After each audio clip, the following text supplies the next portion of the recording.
after U.S. introduced sanctions, the U.S. Congress approved the law and drafted the law and introduced sanctions against Russia. Russia has retaliated to new U.S. sanctions by telling Washington they cut its diplomatic staff to 455 people and boring the use of some properties. The new U.S. embassy staffing level would be the same as its Russia's embassy in Washington. The Russian foreign ministry also said it was seizing holiday properties and warehouses used by U.S. diplomats. The new U.S. sanctions are over Russia's 2014 annexation of Crimea and alleged interference in the U.S. election.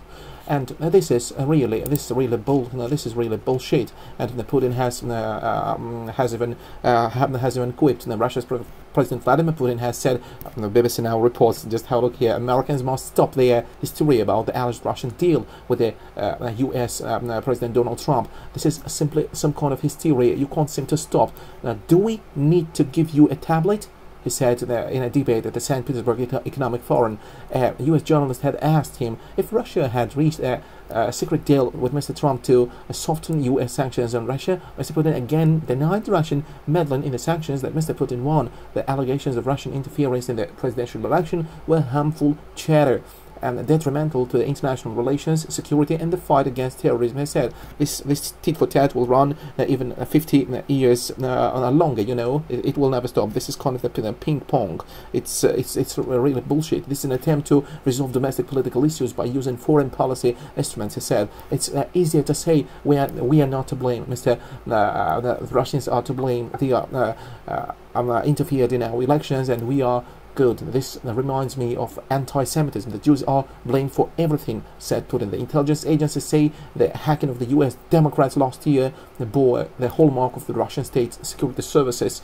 You know, the grassroots Americans do not care about Russia, and Russians in different provincial towns, suburbs, they do not care in no way about the American policy of the Congress and the houses of parliament and the Washington, Donald Trump and something like that. They take care of their day-to-day business, and that's why this really goes to hysteria. This will go on forever. I think that the Russians do their kind of their murky dealings to be able to befuddle the public opinion to get Mr. Putin elected to his third term and third and fourth term to up to 2024, and the United States is doing the hysteria to be able to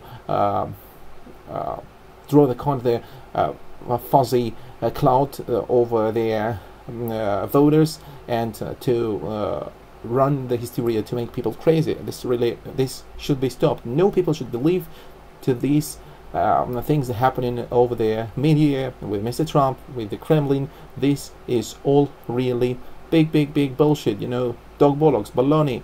Never any voter, no citizen from both sides of the Atlantic should believe what's going on between the two states. This is the tit for tat, which is the kind of the theatrical performance.